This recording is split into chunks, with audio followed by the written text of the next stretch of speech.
find these flaky tests, right? Where do they come from? And what practices would you recommend to keep them at bay? So, of course, the answer on a low level is like really simple, right? The flaky tests come from your code. And it's not necessarily your testing code. It can be some code that's outside of your tests. And that code is basically dependent upon the test that you're running.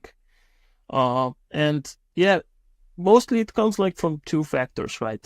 One is the people factor, which, let's say I was one of the engineers that was part of this, let's say, ignore the flaky test concept because I didn't know what they were at some point in my engineering career. And the other factor is basically tech-based, right? So there are parts of your code that don't necessarily run the way you want them to. And these parts are like usually tests that are dependent upon each other. So maybe one of those tests has failed and subsequently your other tests are failing as well because of that test. But it didn't necessarily fail because of something you did wrong. So one of the things is, for instance, like order dependency between your tests, right? So if something fails because of, I don't know, an infrastructure problem or something like that, then your other tests will fail as well. So this is basically the first root cause you can find. And for that, you can like use mocks and stubs. So a real life example, for instance, would be if you're communicating with Stripe and okay, Stripe will almost always be accessible, right? But maybe if it's some obscure service that you're using in your tests, maybe they have timeouts, maybe they don't work at the moment. And this can basically affect your test suite, right? And because of that, your test will fail. But it won't fail because of your business logic. It will fail because of some other dependency that's currently not working. And for that, what we do is we provide mocks and stubs, right? And we use those instead. But if something isn't working a lot of the time that you're using, maybe you should also think about replacing that part of your code, right? And basically that's one of the things, right? One of the other things are tests that are reliant upon timeouts or retries, right? So maybe there's a part of your code that communicates with a certain API. Or, for instance, you have webhooks, something similar, right? And you want to check if that webhook was delivered with some sort of test. And of course, we have some sort of retry functionality over there, right? And we need to have like, let's say, a fixed number of retries or something like that.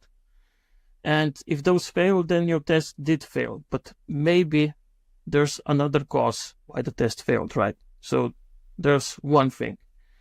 And another thing is your environment. So I can give you a real life example. So when I was working on a blockchain project, for instance, locally, my tests would work fine. I was using a local, I don't even remember what it's called, but something that mocked the blockchain, right? And it worked perfectly fine. And when I ran it in the test environment, my tests were failing randomly.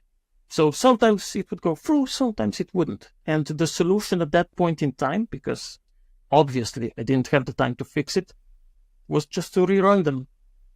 And they magically went through, right? And this is like one of those things that can affect your test suites as well. So inconsistency between your environments. So you have to make sure that your local environment, staging, testing, whatever it is you call it, they need to be like consistent. And this is also a root cause of flakiness, right?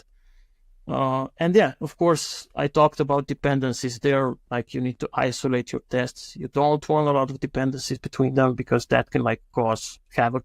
I'm sure you can also tell me about war stories regarding that as well. I'm pretty sure that the audience would be relating it to their own dark side of episode around flaky tests. Pretty much everybody encounters it at some point or the other, and it has been a headbanger, honestly saying. But yeah, I am pretty sure that happens with somebody, at some point of life. If you are in the QA, you're bound to face them. Yeah, of course. But yeah, basically, I mean, just to put it simply, for your code base, you need to ensure to put it in a chat GPT way, deterministic behavior. And that basically means your code needs to be concise. It needs to follow the same scenario the whole time you're like running your testing suites. And of course, just to summarize it, always use mocks and stubs and make sure you mock any external dependency that you have, because that can lead to flakiness if that external service doesn't work. And that can also be like an internal service as well, right? So if you're in a microservice-based architecture, maybe some of the microservices currently aren't working, or someone is fixing something on them, right? Right. That can also like lead to your test suites failing, and then